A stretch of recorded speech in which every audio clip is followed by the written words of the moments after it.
Sebelum Natal tahun 1899 tersiar kabar seorang lelaki sangat tua yang hidup di pengasingan dan meninggal di Surabaya.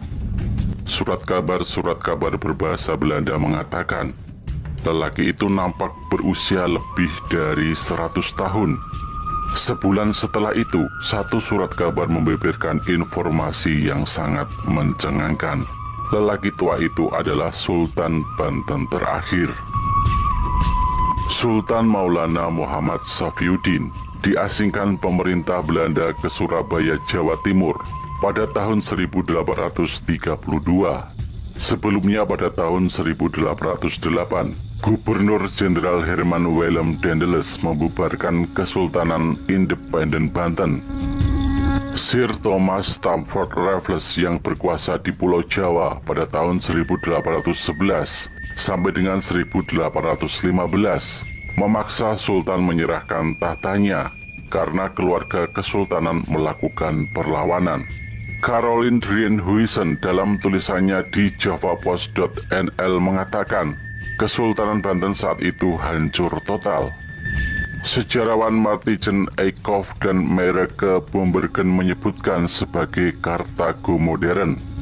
Sebagai kompensasi atas pengasingan dan penyitaan total harta miliknya, Sultan Muhammad Safiuddin dan putra-putranya menerima dukungan keuangan dari pemerintah kolonial. Bagi generasi penerus tunjangan pemerintah kolonial tidak cukup.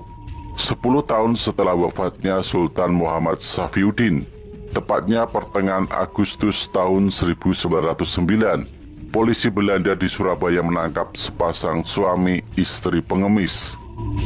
Polisi mengidentifikasi lelaki pengemis itu sebagai putra Sultan Banten terakhir. Bagaimana mungkin seorang sultan bisa miskin ketika berhadapan dengan pemerintah Hindia Belanda? Namun situasi keuangan keluarga sultan yang menyedihkan, bukan sesuatu yang luar biasa. Sultan tidak berdaya melawan pejabat kolonial yang menyita seluruh hartanya, yang kemudian mengirimkannya ke gudang sipil negara pada tahun 1833. Di dalam gudang, barang-barang itu disortir tanpa tahu nilai dan makna bagi masa depan Hindia Belanda. Naskah dan surat-surat dikirim ke Sekretariat Jenderal Departemen Dalam Negeri. Benda-benda langka seperti gamelan, rebab, permata, mahkota, simbol kekuasaan sultan, 2 kotak sirih dengan lukisan pengembara Cornelis de Bruygen disumbangkan ke Museum Masyarakat Batavia. F.H. Smulder, residen Banten, menerima gamelan yang tidak lengkap dari Kabinet Hague of Rarities. Ia juga menerima manuskrip dan benda-benda Kesultanan Banten lainnya. Barang-barang lainnya menjadi bancakan warga kulit asing Batavia. Sedangkan barang-barang tak dianggap penting seperti bendera, jubah keagamaan, arca dan kursi milik raja dijual murah meriah di pasar loak atau dibakar ketika tak bisa dijual. Senjata-senjata logam dilempar ke laut. Perhiasan-perhiasan dijual murah, emas dan perak dilebur untuk dibuat perhiasan lain.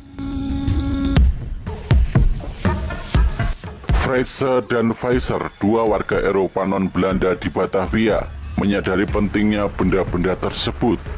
Ketika diberi izin memilih benda-benda milik Sultan Banten, mereka mengambil beberapa artefak, sebab mereka tidak bisa mengambil semuanya. Keduanya tahu benda-benda itu melekat pada ingatan leluhur Sultan Banten yang sebenarnya.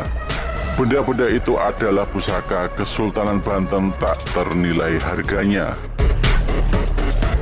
Barang-barang lainnya berupa keris, perhiasan, dan alat musik dilelang pemerintah kolonial.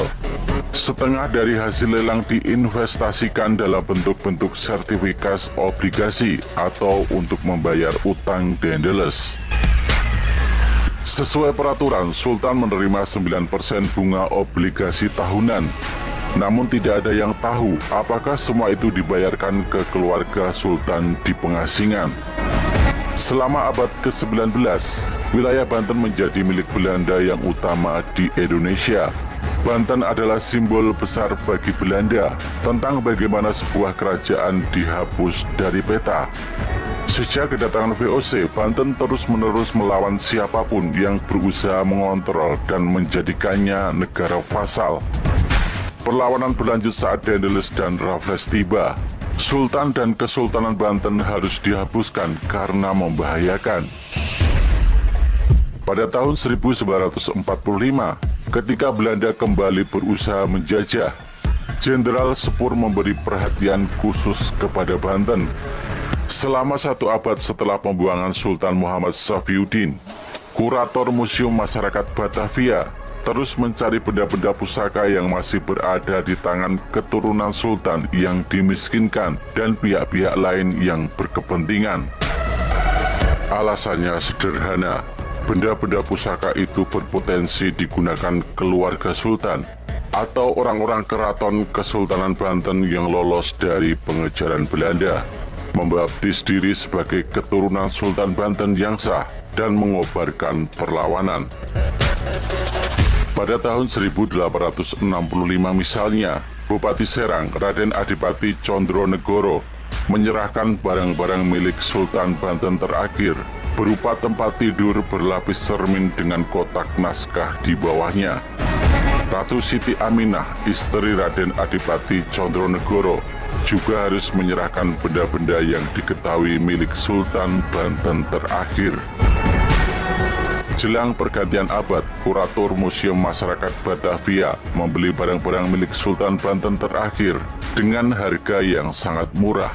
Barang-barang itu sangat penting dan paling indah. Perburuan berakhir pada tahun 1906 atau 7 tahun setelah wafatnya Sultan Muhammad Safiuddin di Surabaya. Namun museum masih menerima barang-barang milik Sultan sampai tahun 1928. Ketika kolektor terkenal Eropa J.W. van Deperen meninggal dunia dan koleksi senjatanya berupa tombak dengan hiasan indah khas Banten diserahkan ke kurator. Sultan Maulana Muhammad Safiuddin mempunyai putra bernama Pangeran Timur Surya Atmaja. Pangeran Timur kemudian mempunyai putra bernama Ratu Bagus Mariono Surya Atmaja. Ratu Bagus Mariono kemudian mempunyai putra bernama Ratu Ayu Mintoro Sasi. Ratu Ayu Mintoro Sasi kemudian berputra Pak Nugroho, ayah dari Ade Andrini.